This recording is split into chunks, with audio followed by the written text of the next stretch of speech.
confinement, hélas, nous empêchera de nous réunir cette semaine pour célébrer la passion et la mort de Jésus, notre Seigneur. Et je vous propose alors de nous retrouver par l'intermédiaire d'Internet ou de la vidéo pour méditer ensemble ce mystère de la mort de Jésus à travers une réflexion sur les 7 paroles qu'il a prononcées sur la croix.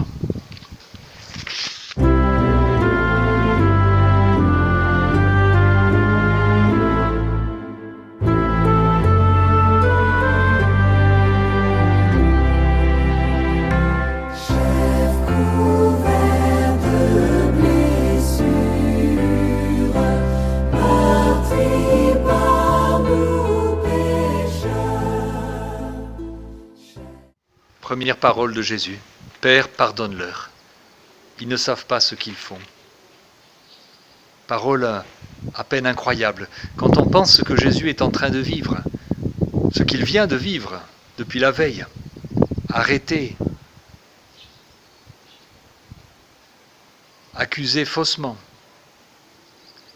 moqué, injurié, humilié, torturé, et maintenant crucifié, frappé du plus horrible des supplices.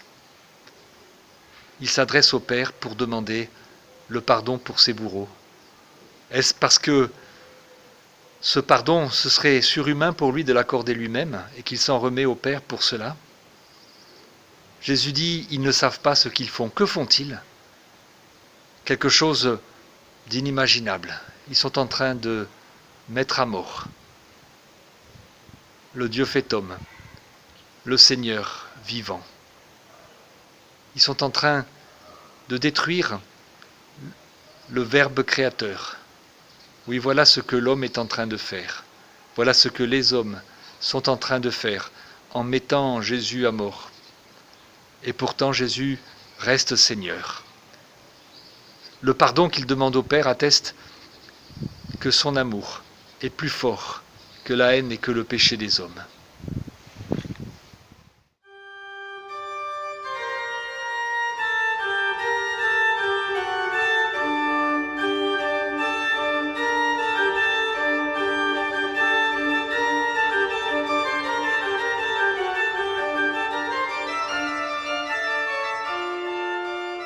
La parole de Jésus. Elle nous est rapportée également par l'évangéliste Luc.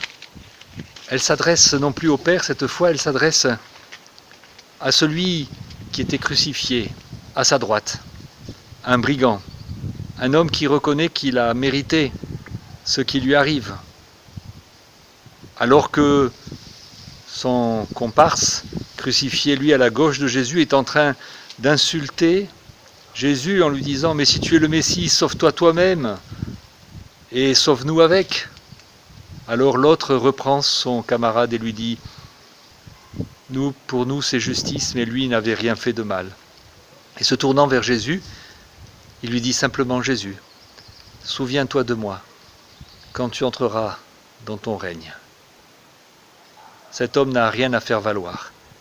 Il n'a rien à exiger s'il reconnaît que ce qui lui arrive est mérité. Il dit simplement à Jésus, souviens-toi de moi. Et Jésus lui répond, aujourd'hui, en vérité, aujourd'hui, tu seras avec moi, dans le paradis. Eh bien, ce brigand sur la croix, ce misérable, ce malfaiteur, meurtrier sans doute, est le premier chrétien, le premier élu, le premier sauvé, dans l'histoire du salut. Que pensons-nous mériter de la part de Dieu? Pensons-nous mériter son amour? Pensons-nous mériter sa grâce? Pensons-nous mériter son pardon? Nous n'avons rien à faire valoir. Méditons l'histoire de ce brigand. Si nous doutons même de notre salut, alors écoutons cette promesse de Jésus, comme si elle nous était adressée, cadeau donné sans condition, ni autre préalable que la foi, la confiance en lui et la repentance.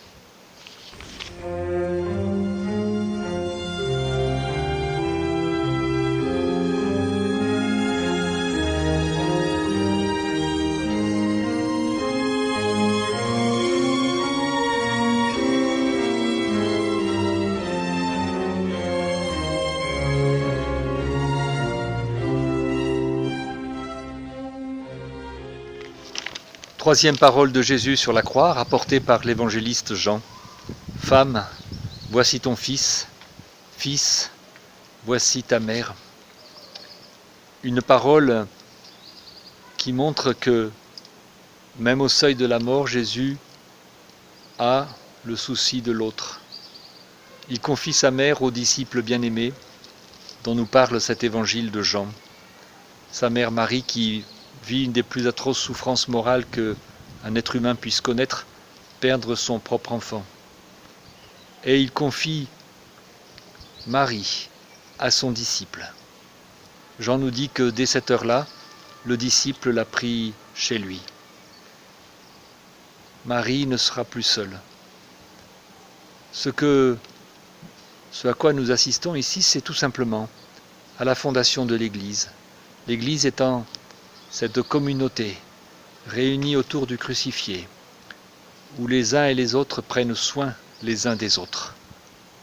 Marie, nous la retrouverons bien plus tard, lors de la Pentecôte, quand elle recevra le Saint-Esprit avec les autres disciples.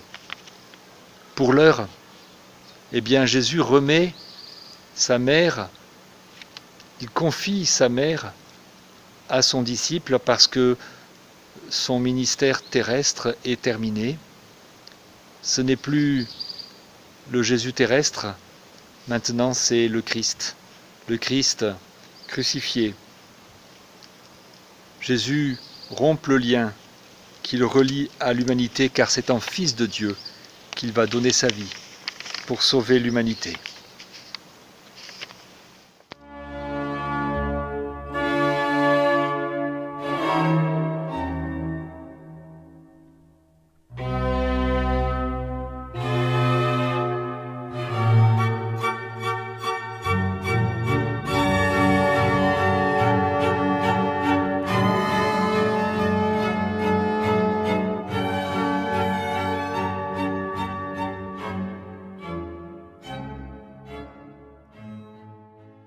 Quatrième parole de Jésus, la plus terrible peut-être.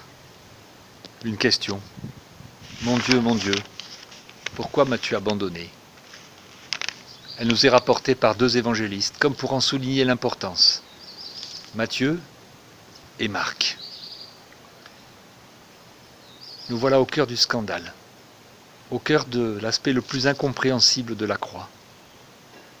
Le Fils se sent abandonné du Père, à tel point qu'il ne l'appelle même plus Père, il l'appelle mon Dieu,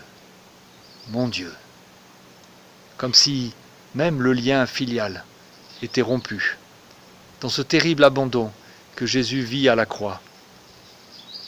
On se demande parfois ce qu'est l'enfer.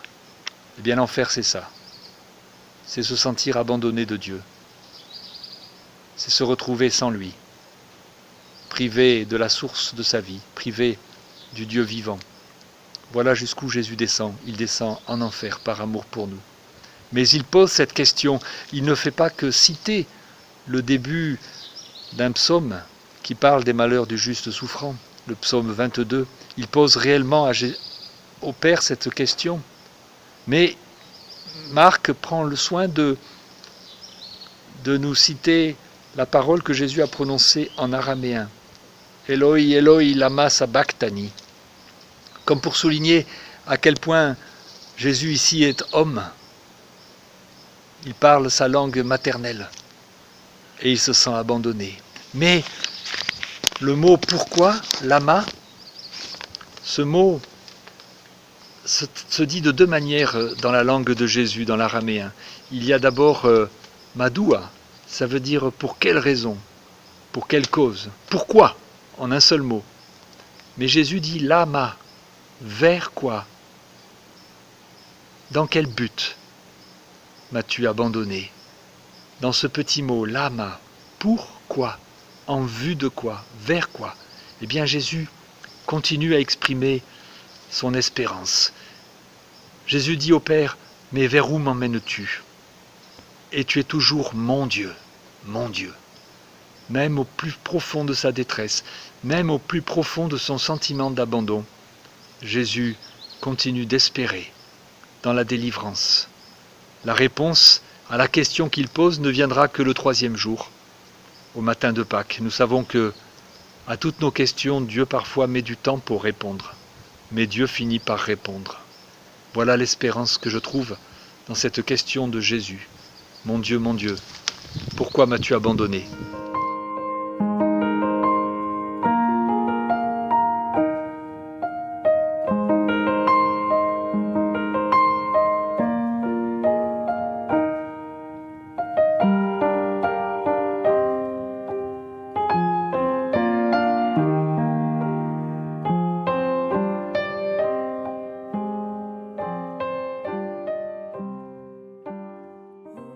Cinquième parole de Jésus, rapportée par l'évangéliste Jean. J'ai soif. La parole la plus brève de Jésus sur la croix, dans cette demande à boire à ses bourreaux toute la souffrance, tous les besoins, toutes les soifs humaines, se trouvent résumées et assumées par Jésus, pour que l'écriture soit accomplie, précise l'évangéliste Jean. Car en effet, Jésus cite le psaume 68. Jésus, s'il a connu nos fatigues, nos peines, notre faim et notre soif, n'a pas eu faim que de pain, ni eu soif que d'eau.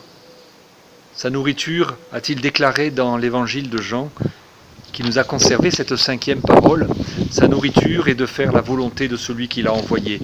Et toujours dans le même évangile de Jean, Jésus parle d'une eau qui peut étancher à tout jamais la soif de Dieu, la soif de vivre, la soif de communion, la soif d'amour, toutes les soifs dont nous sommes assoiffés. C'est de tout cela que Jésus a aussi soif sur la croix. Et seul le Père pourra venir étancher cette soif par l'effusion de son esprit. Jésus a demandé à boire pour satisfaire notre propre soif. Et quand nous demandons à boire cette eau de la vie qu'il donne, l'Esprit nous est donné et nous pourrons aussi porter cette eau qui étanche vraiment toutes nos soifs. Nous pourrons la porter vers d'autres, à d'autres.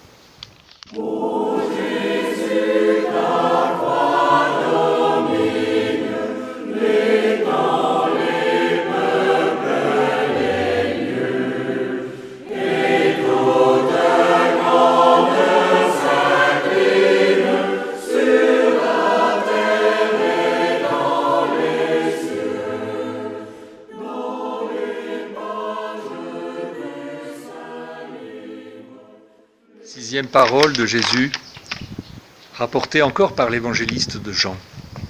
Tout est accompli.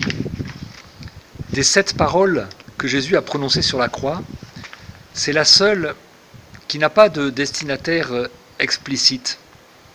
Il y en a 3 qui s'adressent à des personnes assistant à son exécution sur le Golgotha. Il y en a 3 qui s'adressent au Père, à Dieu. Et celle-ci, tout est accompli, on ne sait pas à qui Jésus l'adresse. Peut-être à Dieu, peut-être à ceux qui le regardent, qui le contemplent, peut-être à lui-même, comme s'il faisait le bilan de tout son ministère, de tout ce qu'il a accompli sur cette terre.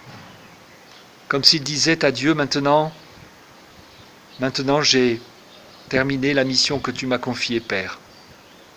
Car en effet, à la croix, tout est accompli. La croix, c'est un jugement. Dieu juge le monde et son péché et son mal. Les ténèbres qui ont recouvert la terre au moment de la mort de Jésus attestent que Dieu dit non au mal, à la violence, au meurtre et à la méchanceté des hommes. La croix, c'est le signe du jugement, mais c'est le Fils qui porte sur lui, qui prend sur lui ce jugement. Oui, le jugement de Dieu s'accomplit, ce monde ancien est jugé et condamné, mais en Christ, Dieu vient créer une humanité nouvelle, une nouvelle création. C'est tout qui est ainsi accompli. Le Christ a aussi satisfait entièrement à la volonté et à la loi de Dieu. Oui, tout est accompli, le mal est vaincu, le mal a reculé de façon décisive lors de la croix et de la mort de Jésus. Et le cri que pousse Jésus au moment d'expirer, d'ailleurs, attestera sa victoire sur toutes les puissances qui tiennent l'homme et le monde enchaînés. c'est l'amour qui est plus fort que la mort.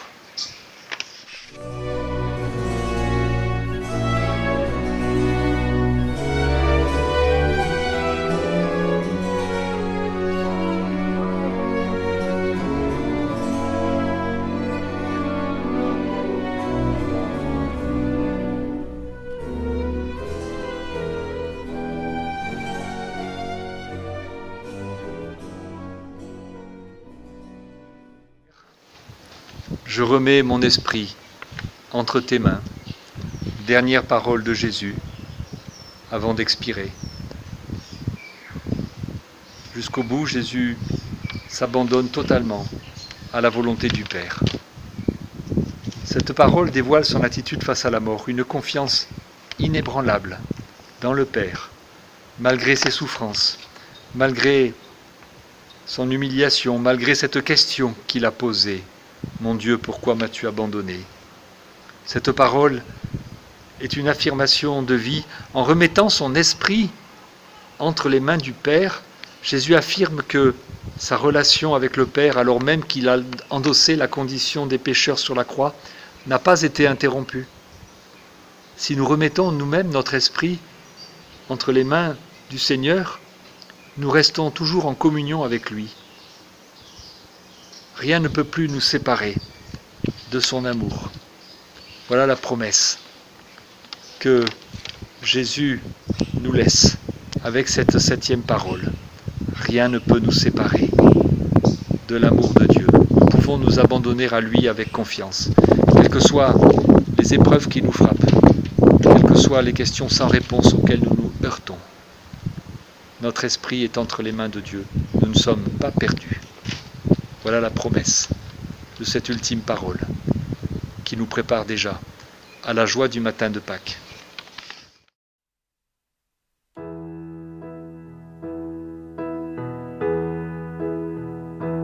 Quel sauveur merveilleux je possède, il s'est sacrifié pour moi,